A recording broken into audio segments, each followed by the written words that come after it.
All right, ladies and gentlemen, in order to be productive in today's class, you need a notebook and a whiteboard. Let's do a couple whiteboards, and then we'll get into finishing our notes. Sounds good? All right, here we go. On your whiteboard, please tell me, how old do you have to be a president?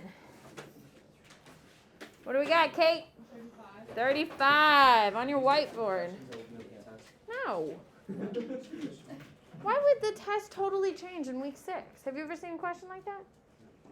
Yeah, but it's sometimes like, I wanted to give you a win. Do you feel like you had a win right there because you knew the answer? Yeah. I feel like he feels tricked and forced into that answer. Here we go. On your whiteboard, what is it called when Congress is controlled by the Democrats, but the White House is controlled by a Republican? Good. Lucas. What is it called? A divided government causes lots of problems that slows down the government's ability to act because of rival parties. What's the G word referred to this? What do you got, Ty? Good luck. Good luck. What do you got, Anna? Does it have to be like a certain party?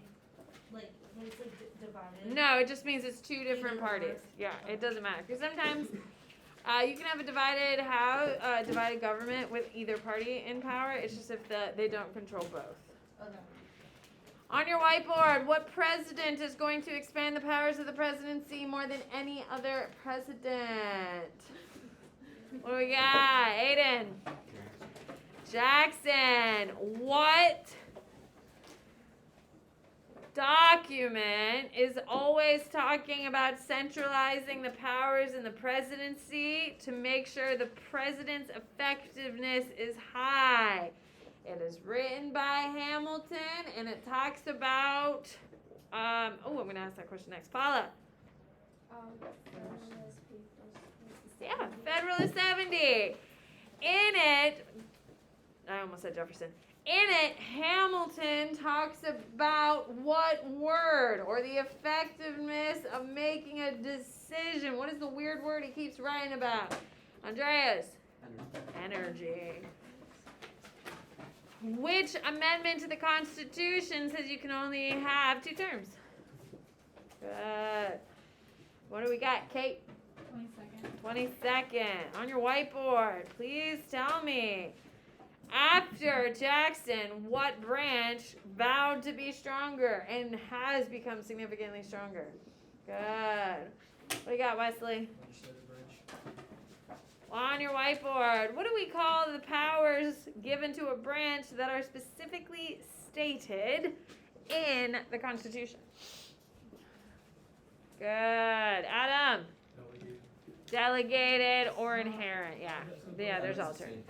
It's similar for us. When you get into real government positions and stuff, there's a difference, but for us, you don't.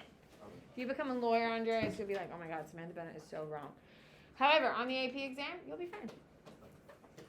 Okay. On your whiteboard, please give me 2 examples of delegated powers of the president. Just give me 2. There's 7.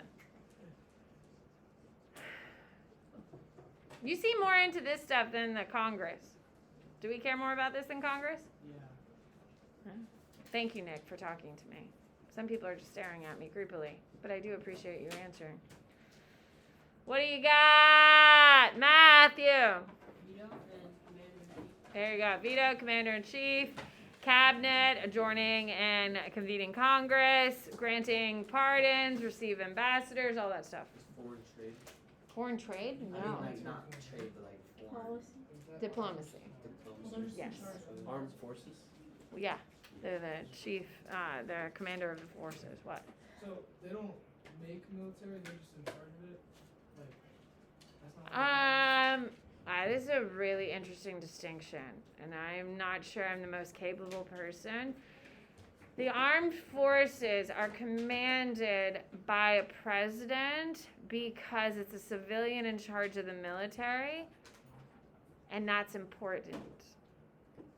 But I think there is another distinction in there as well.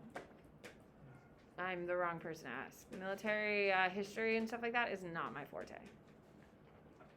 Hey, What is it called when we limit a president's authority to commit troops overseas to 90 days? Don't stare me down, Lily, when you write it. What is it, Meriwether? More powers, maybe. There you go. Steffi, if you put that smiley face on my board, I'm going to be annoyed. Don't do it. I hate when people write on my board. Wipe it, please.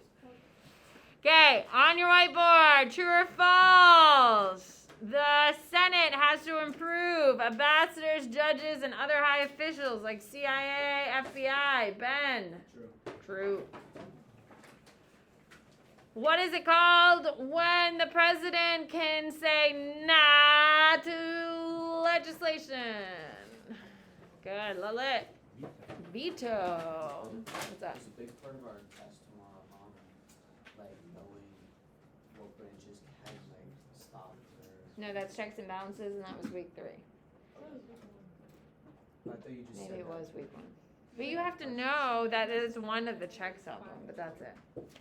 On your whiteboard, please tell me when the president can pull rank and force us to hear what he or she wants to say. It's called the use of what? When the president can force us to listen to anything they want and pull rank at any minute. What is it, Scout?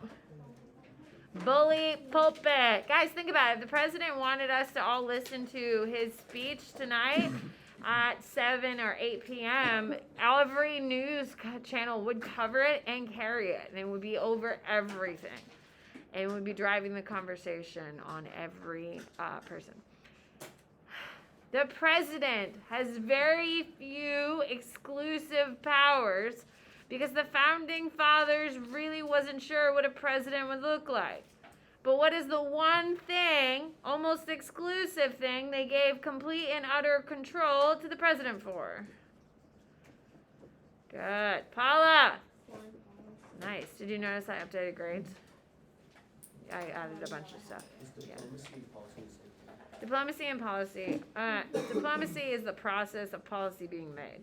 So diplomacy is a better word than policy, but it would score an essay. You do have essays in this class. You know that, right? You know they're coming? Week 13. Someone, my last period, said they were like, oh, yeah, APGov doesn't have essays. You have essays. They're coming. They're just not here yet. Lilith. Is foreign affairs the same thing? Foreign affairs? No. Foreign affairs is the domestic aspect of the foreign policy. The DBQ. Can I get my focus?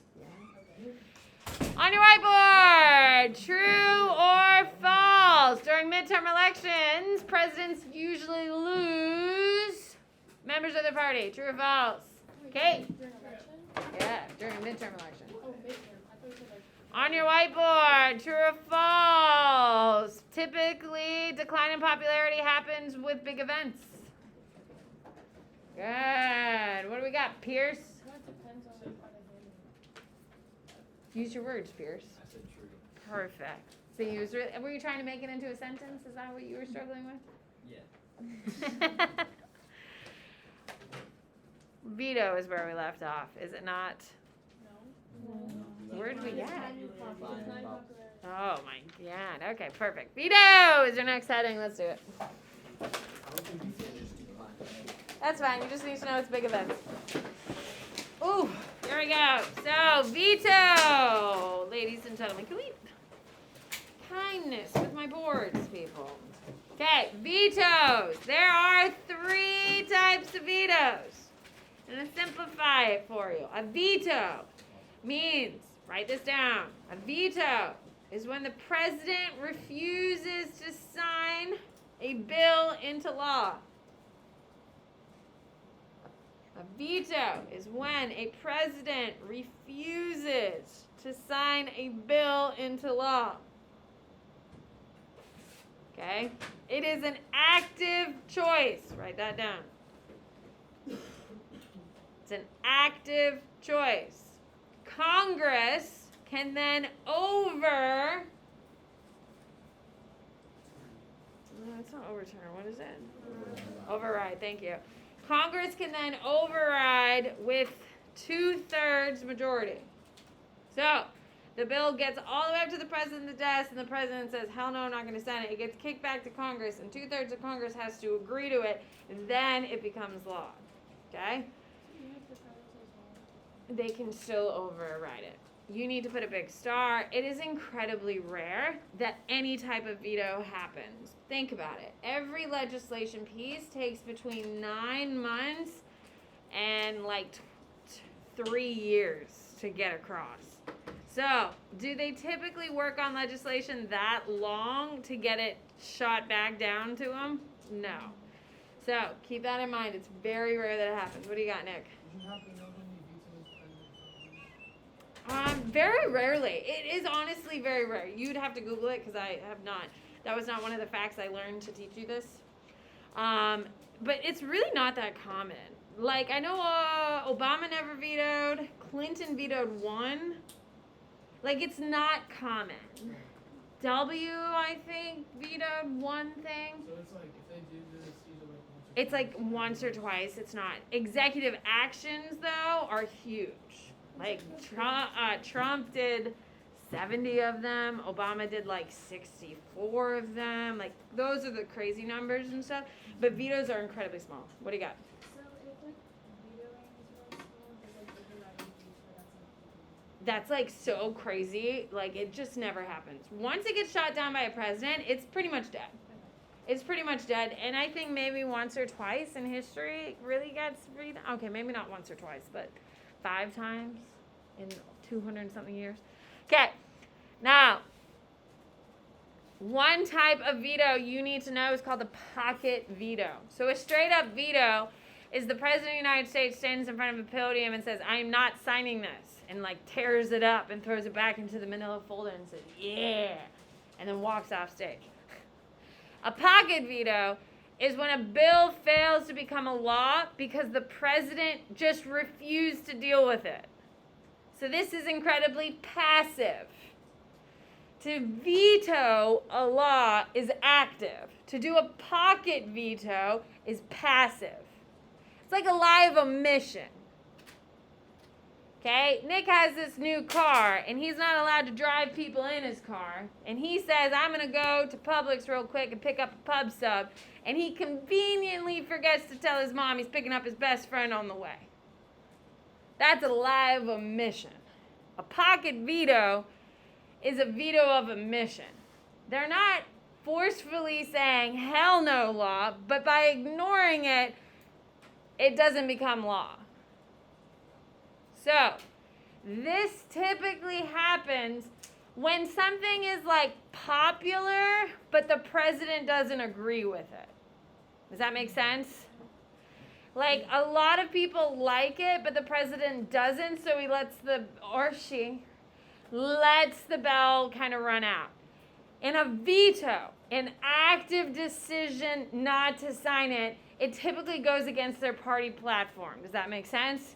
So they want to make a huge, extravagant affair about why they're not signing it.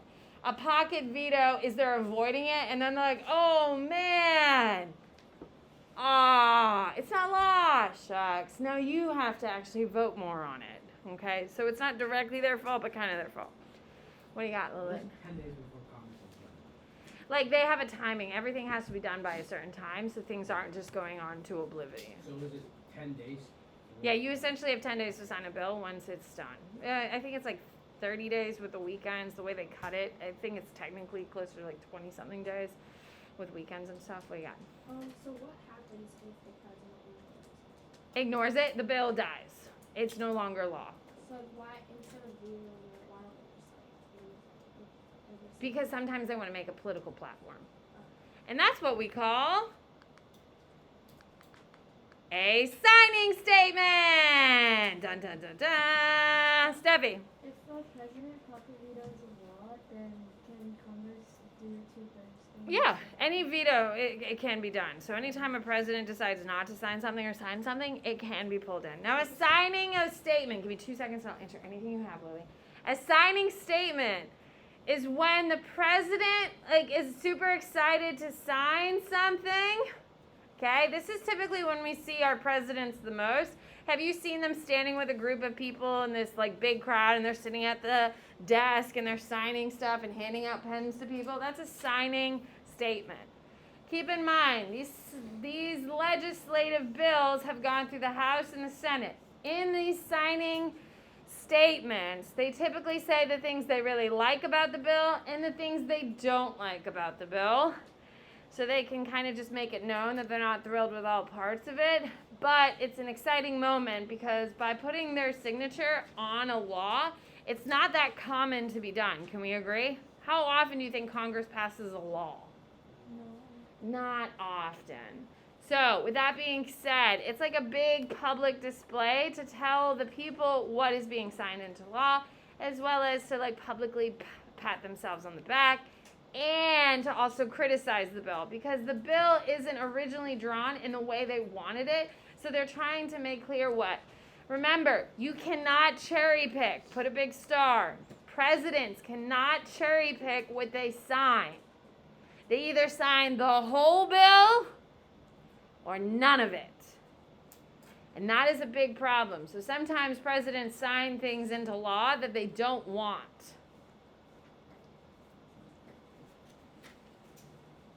Okay.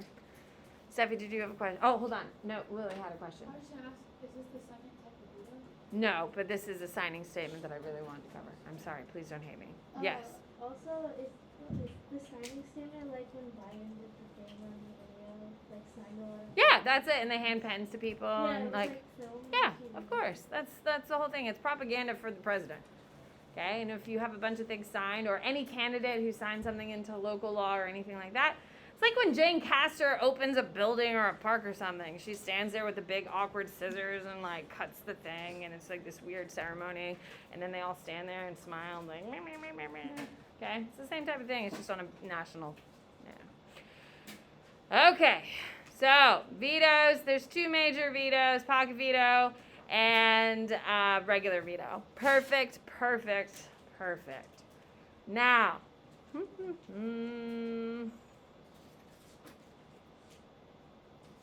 okay. Now, if Congress is still in session, put a big star. If Congress is still in session while a bill is signed,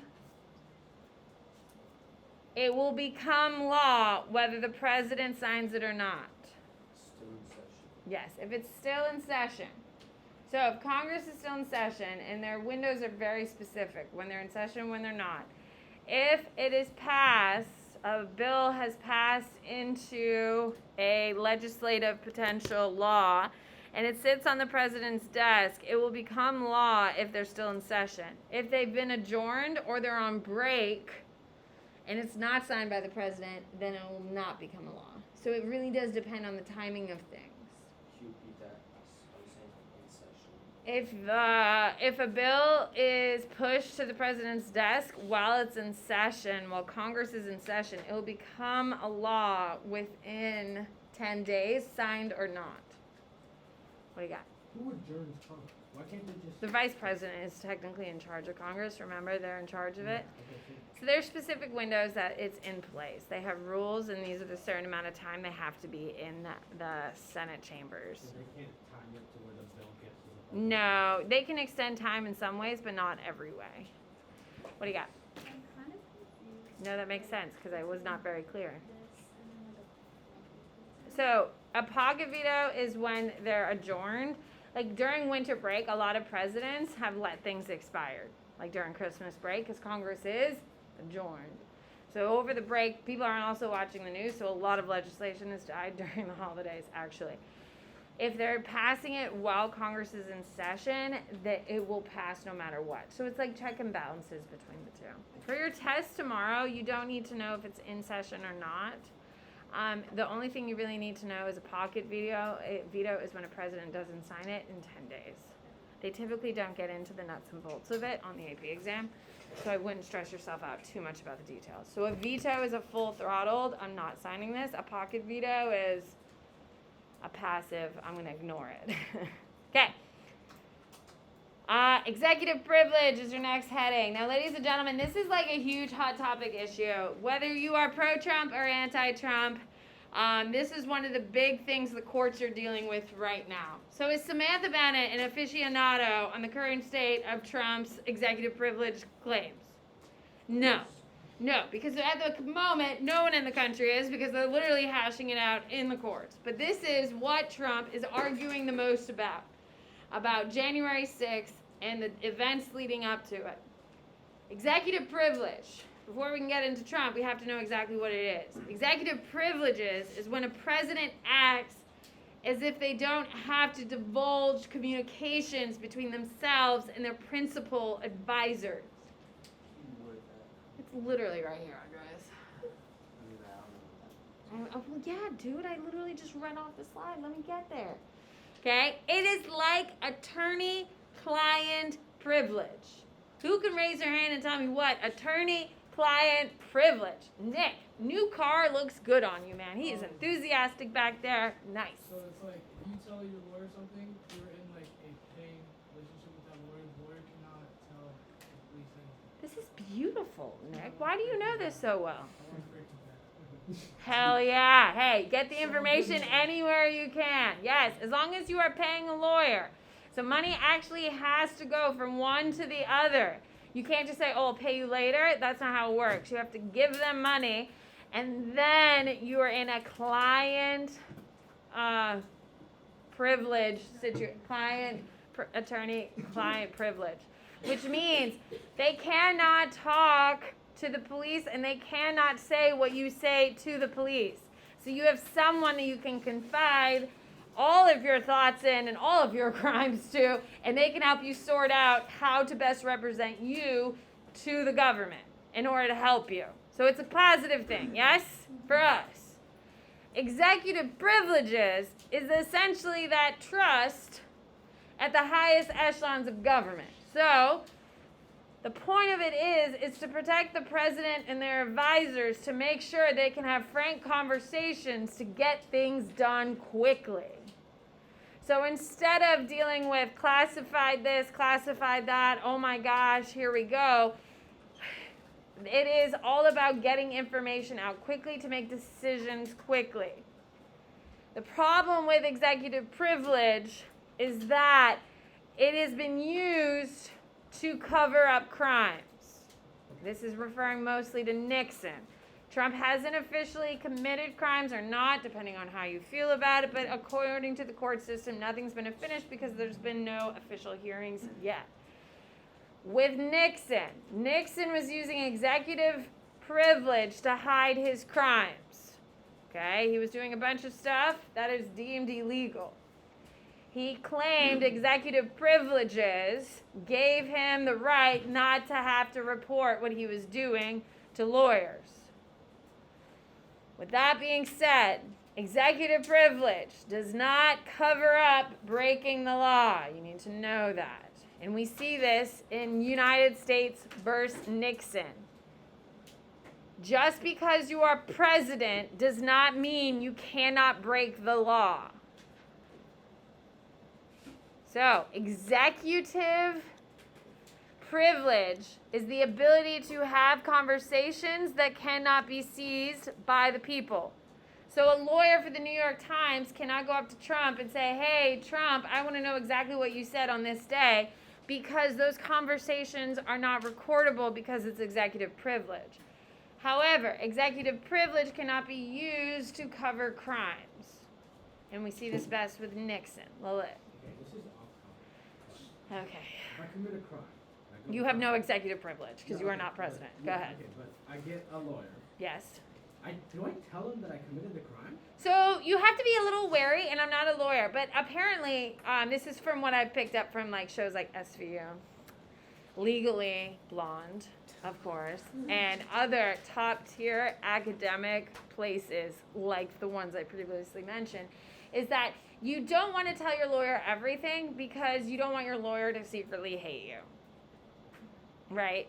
You want your lawyer to think you're innocent, even if you're not innocent. But you also want to tell your lawyer enough information that they know where the bodies are to cover them. Will the lawyer actually? That was a SVU quote right there, so don't come at me, okay? So how come that's not them being an accomplice in the crime? because they didn't commit the crime. They're trying to help you navigate the field, and you're supposed to. You want help, don't you? Yeah, but they're covering it up. They're not covering it up. They're trying to protect yourself from the government, and that's a nice thing. So stop ruining it for us. Olivia, keep in mind, I am not a lawyer. I did not go to law school. So what they teach you on day one of law school, I don't know. I'm a poorly paid public education teacher who is sorely doing the best she can in a sad situation. What? Don't you get a bonus? Do you know how hard I work for that stupid $100 maybe you get me, Anna? Only if we pass. Only if you pass. Yeah, Yeah. I get nothing else. If I don't, I'll still get $100. That's my girl. Olivia, what? By the way, I am not accepting that. Just getting stopped. Do not. No. Olivia. So even if you don't want to murder everybody because they'll hate you, shouldn't they walk because like you're paying? Yeah, but if you like murdered your husband because he didn't wash the dishes, it's hard to not judge you pretty harshly. That's not my life. And I don't murder Oh shit, Olivia. I think you got yourself a great career in law, girl. But if they're I myself am incredibly judgy, which is why I don't let you people talk to each other in class because I listen and I judge. They like kill animals and stuff. Well, that's you. But if I heard Rob Kardashian, Kim Kardashian's dad, literally left because he heard too much information, and that's why he dipped out of O.J. Simpson's case.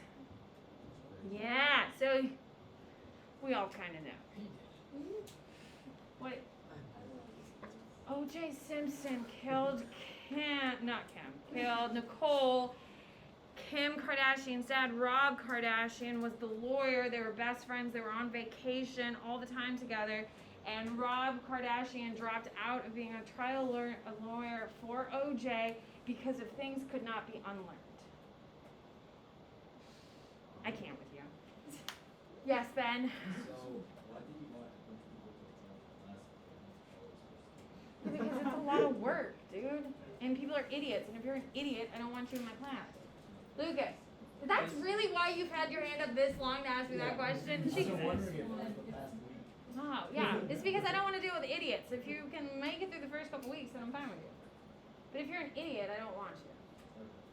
And this is a really big class. The more kids there are, it doesn't make it always better. What? Does executive privilege apply to the state level to the governors? That is such a great question. I think there is. Like, it would make sense that DeSantis does have some executive privilege because he's a governor. And he does know more information about things than we do. And for national security is really what executive privilege is really about national security. You should probably write that down. That's why it's being used. That's why it was created. However, it's been abused. Can we agree? Yes. Nixon versus the United States is essentially says that the president is still accountable to all the laws, even if they are president. And they cannot use executive privilege. Oh, I don't have to tell you because I'm the president. That doesn't apply. Luke. So now you have like executive privilege and like you're in a conversation with one of your cabinet or something.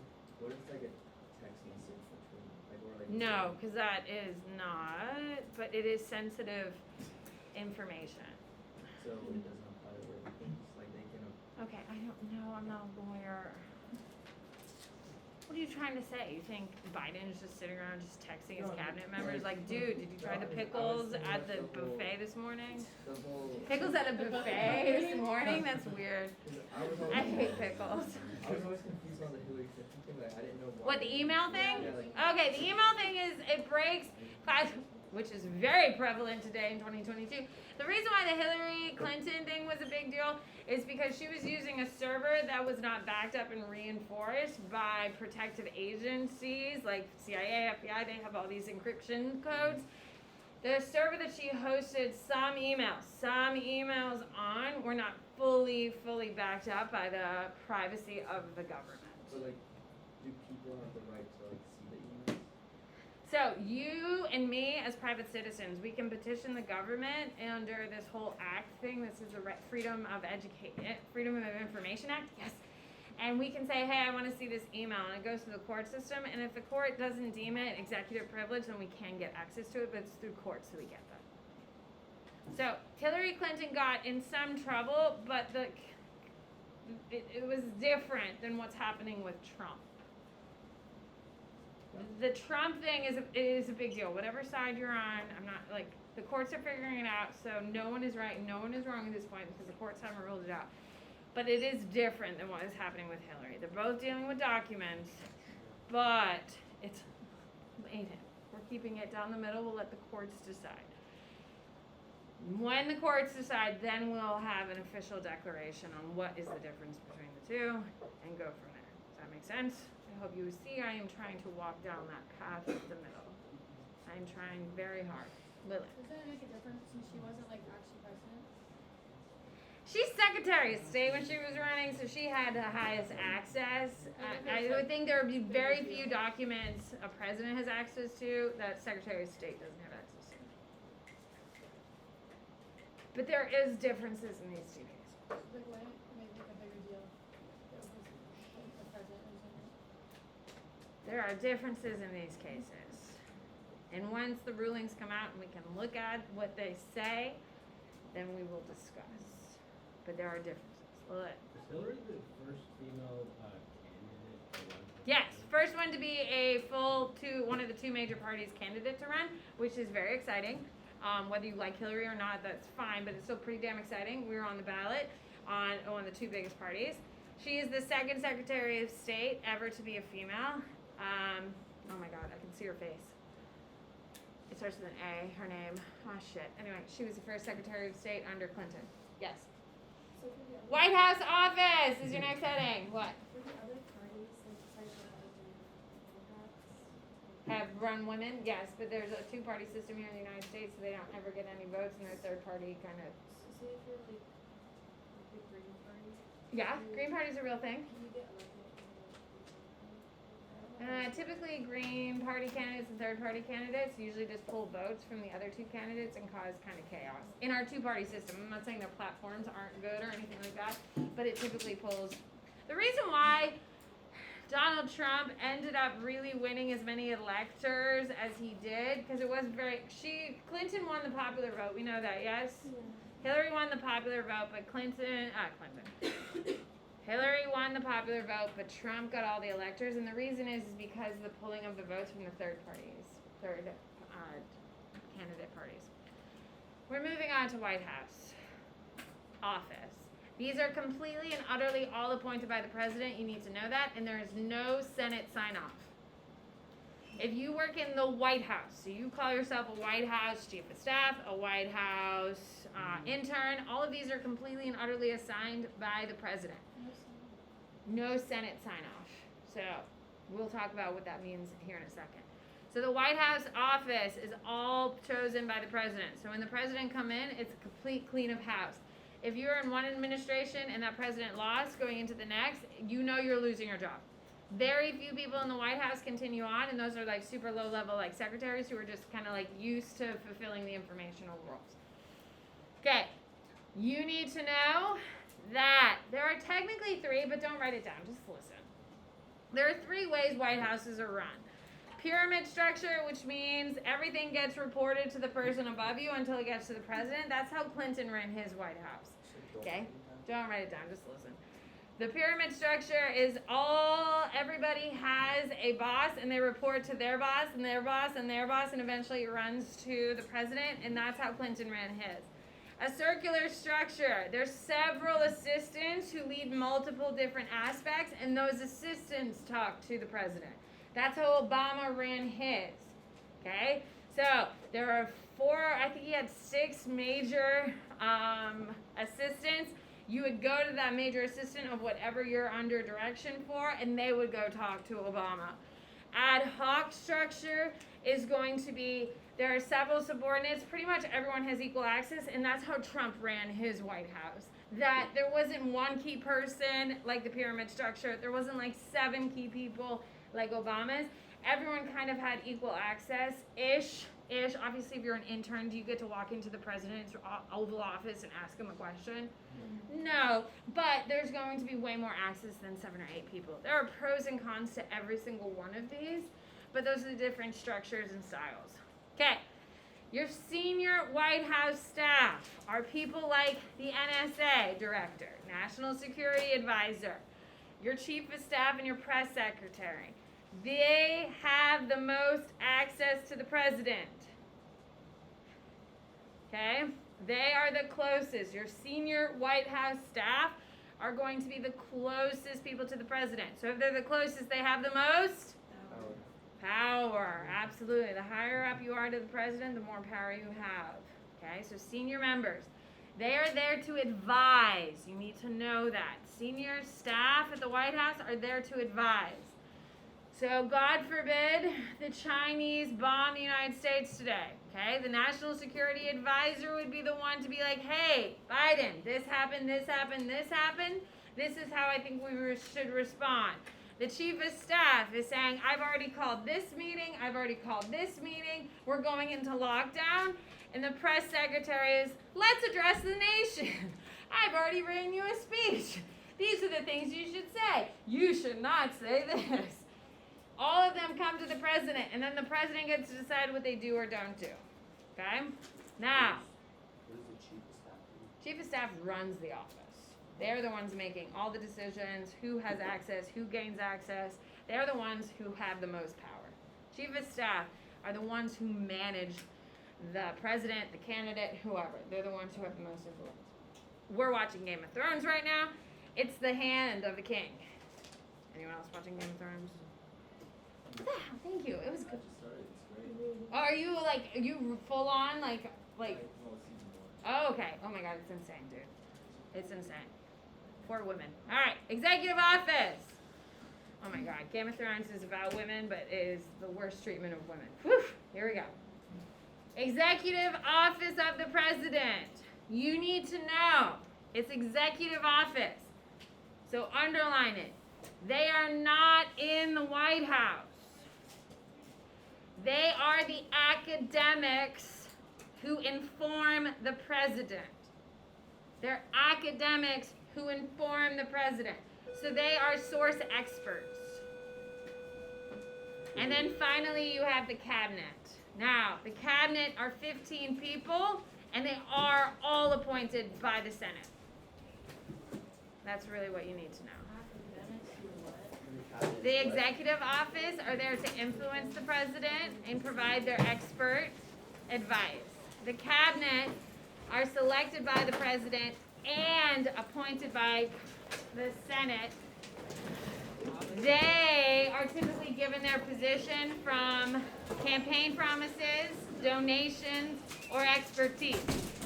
Which one do you think they're more commonly given for? Our cabinet, they influence the president.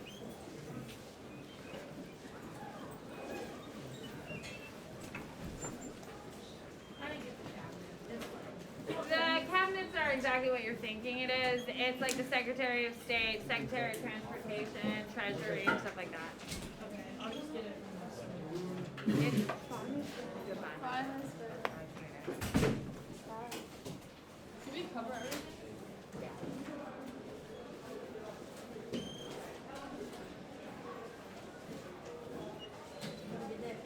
You as well, Matthew.